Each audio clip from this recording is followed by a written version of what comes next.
म तरकारी त अब थाहा पाइने खाइयो पो खानु पाएछ त छोरी कुरो भएन भएन अन्त गएँ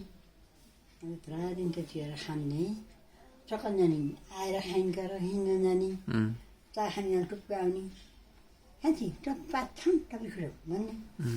कि टप्पी खुलो कि मकै साग अब के पनि छैन त्यही भन्थेन जहिले पनि कि सागमा पनि बदैमा पनि जहिले पनि जहिले आयो नि त्यही भन्ने जहिले आयो नि त्यही भन्ने कि पाँच छैन टप्पी खुलो आउँथे भन्ने अन्त चा खायो रोटी खाएर जान्थेँ खान्थेँ देखाएर नहुने लुगा हालेन पर्ने गुसेर जान्छ खान्दिन्छ कतार कतार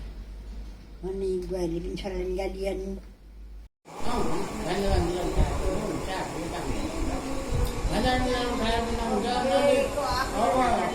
नजिक छैनन् भने अब टाढा जानु पऱ्यो एक दुई दिनको बाटो भन्यो अल्लाह मन्दिरमा छोड्यो पनि भयो फेरि बाहुनका घरमा लगेर दिए पनि भयो त्यो गर्नु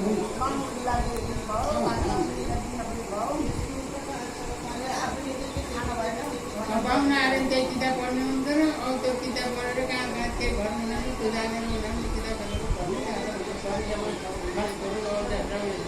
लेखिएको छ यो चाहिन्छ भनेर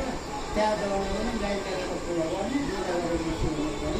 बोलाएर किनभने अन्य गर्नु दिनु पऱ्यो सिकाउनु गर्नु पऱ्यो बन्द गर्नु त्यहाँ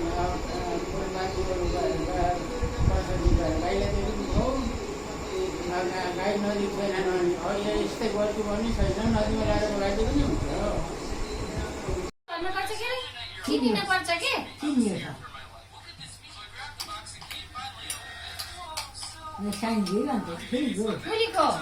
यहाँ माथि घरेर किने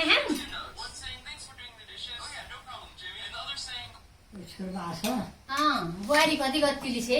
दिया नानु यता हेर त नानु यता यता यता दिया यता हेर त हेलो भन्दै त पैसा खाने बेला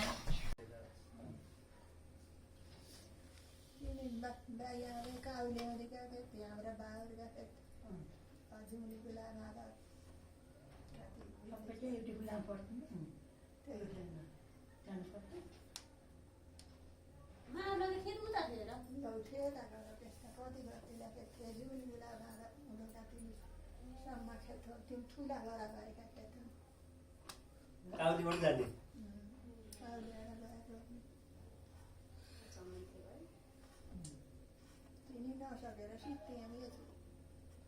उहिले उहाँबाट त्यति धानका बोरा बोकेर त्यति गर्न सक्थ्यो अहिले त खेतका नजिकै हुनेर बोक्न सक्दैन त्यति नरोप्ने अझ ट्रेक्टरले सबै ल्याइदिने सबै त्यस्तो सुविधा भएर पनि रोप्न पनि छोड्यो तल दिदीहरू त धेरै नजिक है पाँच गुणा नजिक